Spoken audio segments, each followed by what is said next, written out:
Hello everyone and welcome to the lecture on AWS Batch. So this lecture will contain all these topics. What is AWS Batch? Components of AWS Batch, AWS Batch on Amazon EKS, job states, job definition, job queues, job queue parameters and scheduling policies. So what is AWS Batch? AWS Batch is an AWS service which enables running batch computing workloads on the AWS cloud, providing developers, scientists and engineers access to large amounts of compute resources. It eliminates the need for manual infrastructure management by handling the configuration and management of required infrastructure, similar to traditional batch computing software. AWS Batch efficiently provisions resources in response to submitted jobs, eliminating capacity constraint, reducing compute cost, and delivering results quickly. As a fully managed service, AWS Batch handles workloads of any scale, automatically provisioning compute resources and optimizing workload distribution based on quantity and scale. There is no need to install or manage batch computing software with AWS Batch, removing the burden of software maintenance. By handling infrastructure and software management, AWS Batch allows users to focus their time on analyzing results and solving problems, which are the core tasks of their work. Components of AWS Batch. AWS Batch simplifies running batch jobs across multiple availability zones within a region. Jobs in AWS Batch are units of work submitted as container applications. They run on AWS Fargate or Amazon EC2 resources, can reference other jobs, and may have dependencies on the completion of other jobs. Job definitions serve as blueprints for job resources, specifying how jobs should run. They include IAM, Identity and Access Management, roles for AWS resource access, memory and CPU requirements, container properties, environment variables, and storage mount points. These specifications can be overridden when submitting individual jobs. Job queues. Job queues hold submitted jobs until they are scheduled onto a compute environment. Multiple compute environments can be associated with a queue, and priority values can be assigned to both job environments and queues. This allows for high priority queues for time-sensitive jobs and low priority queues for cost-effective scheduling. Compute environments are sets of managed or unmanaged compute resources for running jobs. Managed environments allow specification of compute type, Fargate or EC2, and detailed configuration of instance types, vCPU counts, and pricing options. AWS Batch efficiently manages these resources, but self-management is also possible using Amazon ECS, Elastic Container Service, ECS clusters.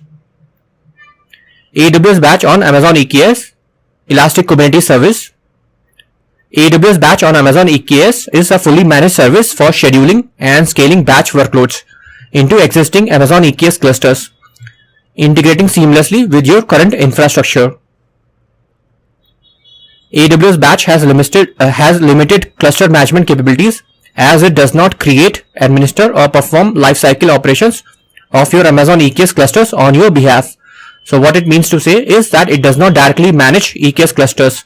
So it can just be associated with the EKS cluster, and it can run batch workloads on EKS cluster, but that has to be managed separately because it does not directly control EKS clusters. AWS Batch orchestration is responsible for scaling up or scaling down the nodes managed by AWS Batch. So there will be nodes which will be marked for AWS Batch, and running pods on those AWS Batch nodes within your Amazon EKS cluster. RBAC permissions. For AWS Batch to operate effectively, its service-linked role requires Kubernetes role-based access control, RBAC permissions, in your existing Amazon EKS cluster. AWS Batch requires a dedicated Kubernetes namespace to scope pods as AWS Batch jobs, isolating them from other cluster workloads. Integration process. The integration process involves granting RBAC access, establishing a namespace, associating the EKS cluster with an AWS Batch compute environment using the Create Compute Environment API, and linking a job queue to this compute environment. Job submission in AWS Batch on EKS involves creating an Amazon EKS job definition and submitting jobs to the queue using submit job API operation. Job execution. For job execution, AWS Batch launches AWS Batch managed nodes and places jobs from the job queue as Kubernetes pods into the EKS cluster associated with the AWS Batch compute environment. So let's talk about job states. First one, submitted. A job that is submitted to the queue and has not yet been evaluated by the scheduler. The scheduler evaluates the job to determine if it has any outstanding dependencies on the successful completion of any other jobs. If there are dependencies, the job is moved to pending. If there are no dependencies, the job is moved to runnable. Next state is pending. A job that resides in the queue and is not yet able to run due to a dependency on another job or resource. After the dependencies are satisfied, the job is moved to runnable. Third state is runnable. A job that resides in the queue has no outstanding dependencies and is therefore ready to be scheduled to a host. Jobs in this state are started as soon as sufficient resources are available in one of the compute environments that are mapped to a jobs queue. However, jobs can remain in this state indefinitely when sufficient resources are unavailable. Next state is starting. These jobs have been scheduled to a host and the relevant container initiation operations are underway. After the container image is pulled and the container is up and running, the job transitions to running. Next state is running. The job is running as a container job on an Amazon ECS container instance within a compute environment. When the job's container exits, the process exit code determines whether the job succeeded or failed. An exit code of 0 indicates success and any non-zero exit code indicates failure. If the job associated with a failed attempt has any remaining attempts left in its optional retry strategy configuration, the job is moved to runnable again. Sixth state is succeeded. The job has successfully completed with an exit code of 0. The job state for succeeded jobs is persisted in AWS Batch for at least 7 days. Next state, seventh and the last stage is failed. The job has failed all available attempts. The job state for the failed jobs is persisted in AWS Batch for at least 7 days. Next topic is job definition. AWS Batch job can run on EC2, AWS Fargate, Amazon ECS, Elastic Container Service and Amazon EKS, Elastic Kubernetes Service. Some of the attributes specified in a job definition include which Docker image to use with the container in your job, how many virtual CPUs and how much memory to use with the container, the command the container should run when it is started, what if any environment variables should be passed to the container when it starts, any data volumes that should be used with the container, what if any IAM role your job should use for the AWS permissions. Next topic is job queues. Job queues in AWS Batch serve as a holding areas for submitted jobs until they can be scheduled to run in a compute environment. Jobs reside in the queue and wait for scheduling before running in the assigned compute environment. AWS accounts can have multiple job queues, which allows for different configurations. For instance, you can create a high priority queue using Amazon EC2 on-demand instances and a low priority queue using Amazon EC2 spot instances. Job queues have a priority that the scheduler uses to determine which job from which queue should be evaluated for execution first. This prioritization helps manage the order of job processing across different queues. Before submitting jobs in AWS Batch, you must create a job queue.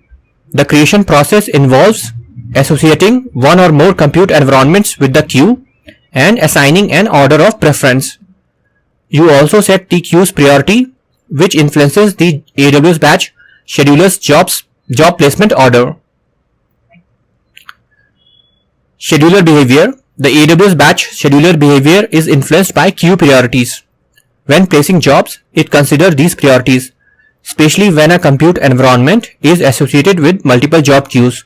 In such cases, the job queue with a high priority is given preference, affecting the order of job execution across different job queues. Next topic is job queue parameters. First one, job queue name. The name for your job queue, which can be up to 128 letters, uppercase and lowercase, can contain numbers, and underscores are allowed. Job state, time limit actions.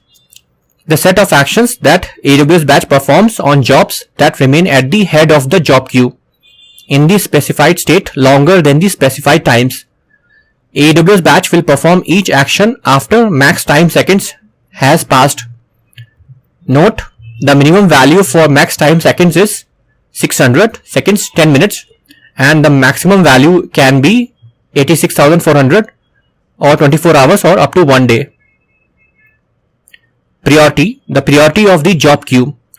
Job queues with a higher priority or higher integer value for the priority parameter are evaluated first when associated with the same compute environment. Priority is determined in descending order. For example, a job queue with a priority value of 10 is given scheduling preference over a job queue with a priority value of 1. All of the compute environments must be either EC2, and within EC2 it can be EC2 on demand or spot, or it can be Fargate, and inside that it can be Fargate on demand or Fargate spot. Amazon EC2 and Fargate compute environments cannot be mixed together. Scheduling policy ARN. The Amazon resource name ARN of the scheduling policy for the job queue. Job queues that don't have a scheduling policy are scheduled in a first in first out FIFO model. After a job queue has a scheduling policy, it can be replaced but cannot be removed. A job queue without a scheduling policy is scheduled as a FIFO job queue and cannot have a scheduling policy added. Job queues with a scheduling policy can have a maximum of 500 active fair share identifiers. When the limit has been reached, submissions of any jobs that add a new fair share identifier will fail. State. The state of the job queue. If the job queue state is enabled, which is the default value, it can accept jobs.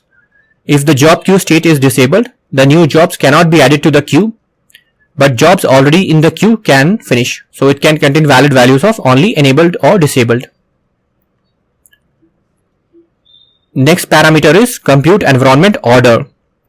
This is a set of compute environments mapped to a job queue and their order relative to each other. The job scheduler uses this parameter to determine which compute environment should run a specific job. Compute environments must be in the valid state before you can associate them with a job queue. You can associate up to 3 compute environments with a job queue. All of the compute environments must be either Amazon EC2, and inside that EC2 on demand or spot, or the second option Fargate, and inside that Fargate or Fargate spot. Amazon EC2 and Fargate compute environments, as I talked about, cannot be mixed together. So this parameter is a type of array. So it contains array or an array list of compute environments objects, and every object will have first one compute environment, which is the Amazon resource name ARN of the compute environment. Order. So second value will be order of the compute environment. Compute environments are tried in ascending order. So for example, if 2 compute environments are associated with a job queue, the compute environment with a lower order integer value is tried for a job placement first. So basically this is a 2 things. So this is a list of objects, and as I talked about, so you have a list of objects and each object has 2 parameters. So just think of a JSON object.